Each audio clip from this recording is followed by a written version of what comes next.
మణికంఠని అందరూ కావాలని టార్గెట్ చేస్తున్నారా? నిఖిల్ యాక్టివ్‌గా ఉన్నాడా లేదా ఓవర్ యాక్షన్ చేస్తున్నాడా? థర్డ్ చీఫ్‌గా యష్మిని సెలెక్ట్ చేయడం కరెక్ట్ డెసిషనా? రాంగ్ డెసిషనా? మనం ఈ వీడియోలో డిస్కస్ చేద్దాం. ఎపిసోడ్ స్టార్టింగ్‌లో మణికంఠ అందరూ తనను నామినేట్ చేశారని ఫీల్ అవుతున్నాడు. ఆదిత్య తను సారీ చెప్పడానికి మణికంఠ దగ్గరికి వచ్చాడు. నీ మీద నాకు ఎలాంటి కోపం లేదు, నువ్వేంటో కూడా నాకు తెలీదు, నువ్వు అందరితో కలవడం లేదు అనే ఒకే ఒక్క రీజన్ బేస్ చేసుకొని నేను నామినేట్ చేశాను, నువ్వేం ఫీల్ అవద్దు, ఐఎమ్ సారీ, నీ కోపం వచ్చింది కదా, నువ్వు కోప్పడుతున్నావు అనే ఒక పాయింట్ బేస్ చేసుకొని నేను నామినేట్ చేశాను అన్నాడు. దానికి మణికంఠ, కోపం వచ్చింది అంటే నా పాస్ట్ గురించి మీకు తెలీదు, నాకు కోపం రావడానికి ఒక రీజన్ ఉంది, నేను 6 నెలలు ఒక గదిలోనే ఉన్నాను, బయటికి కూడా రాలేదు అన్నాడు. అక్కడితో ఆ టాపిక్ అయిపోయింది. నిఖిల్ అయిపోయిన టాపిక్ని మాటిమాటికి మణికంఠ దగ్గర తీసుకొచ్చి నీదే తప్పు అని మణికంఠని కన్విన్స్ చేద్దాం అన్నట్టుగా మాట్లాడాడు.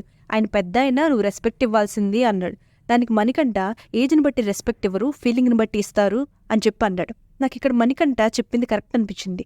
ఎందుకంటే బిగ్ బాస్లో అన్ని ఏజ్ల వాళ్ళు ఉంటారు. ఏజ్తో సంబంధం లేకుండా, జెండర్తో సంబంధం లేకుండా ఎవరి ఇండివిజువల్ పర్ఫార్మెన్సెస్తో వాళ్ళు గెలిచేదే బిగ్ బాస్. మణికంఠ నిఖిల్తో, నువ్వెందుకు మాటిమాటికి ఈ టాపిక్ని తీసుకొస్తున్నావు, ఇప్పటికి 2 సార్లు మాట్లాడావు, నాకు నచ్చడం లేదు మాటిమాటికి అదే టాపిక్ మాట్లాడడం అన్నాడు. అనగానే దానికి నిఖిల్, నేను నీ గురించే మాట్లాడుతున్నాను, నిన్ను కంఫర్ట్ చేద్దామని మాట్లాడుతున్నాను, నువ్వు మళ్ళీ ఫీల్ అయిపోయి నీ గేమ్ని డౌన్ చేసుకోకూడదు అనే మాట్లాడుతున్నాను అన్నాడు.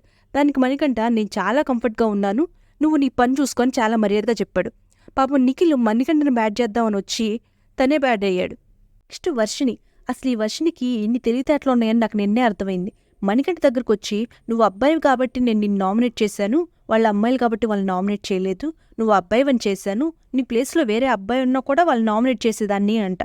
అసలు ఏమైనా అర్థం ఉందా దాంట్లో? అదేం పిచ్చి లాజిక్? నామినేట్ చేస్తున్నావంటే ఒక వ్యాలిడ్ రీజన్ ఉండాలి, అట్లీస్ట్ ఇంకొక రీజన్ ఏదైనా చెప్పుండాల్సింది. నువ్వు యాక్టివ్గా లేవు, లేకపోతే నువ్వు అందరితో కలవట్లేదని ఏదైనా చెప్పాల్సింది, కానీ నువ్వు అబ్బాయివని నేను నామినేట్ చేశాను అనడం అసలు వ్యాలిడ్ రీజనే కాదని నా ఫీలింగ్. నెక్స్ట్ మన బేబక్క.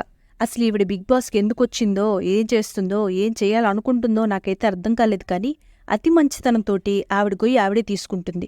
ఆ సోనియా బేబక్క మీద నోరేసుకొని పడిపోతున్నా, నువ్వు ఇర్రెస్పాన్సిబుల్ అని ముఖం మీదే అంటున్నా కూడా సైలెంట్గా చూస్తుంది కానీ ఏం మాట్లాడడం లేదు.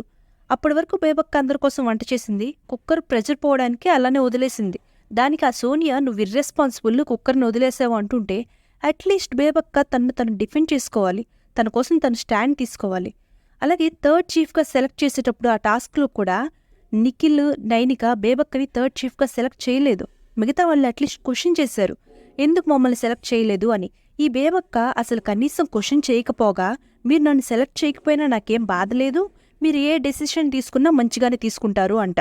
మంచిగా ఎందుకు తీసుకుంటారు? వాళ్ళు ఏమైనా దేవుళ్ళ? వాళ్ళు కూడా కంటెస్టెంట్సే, నీలాగా ఆడడానికి వచ్చిన వాళ్లే. అసలు ఈ బేబక్క సాఫ్ట్ నేచర్ బిగ్ బాస్కి సెట్ కూడా కాదు.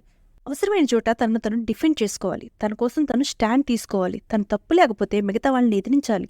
బట్ ఈ బేబక్క దగ్గర అవేమీ కనిపించడం లేదు. నెక్స్ట్ ఎపిసోడ్స్లో ఏం చేస్తుందో ఏంటో మరి చూడాలి. నెక్స్ట్ టాస్క్ దగ్గరికి వస్తే, ఫస్ట్ టాస్క్లో నిఖిల్ గెలిచాడు, సెకండ్ టాస్క్లో నైనిక విన్ అయింది. ఆ తర్వాత బిగ్ బాస్ నిఖిల్కి, నైనికాకి శేఖర్ భాష, నబీల్, బేబక్క, యష్మిలో ఒకరిని థర్డ్ చీఫ్గా సెలెక్ట్ చేయమని చెప్పాడు. దానికి వాళ్ళిద్దరూ యష్మిని సెలెక్ట్ చేశారు.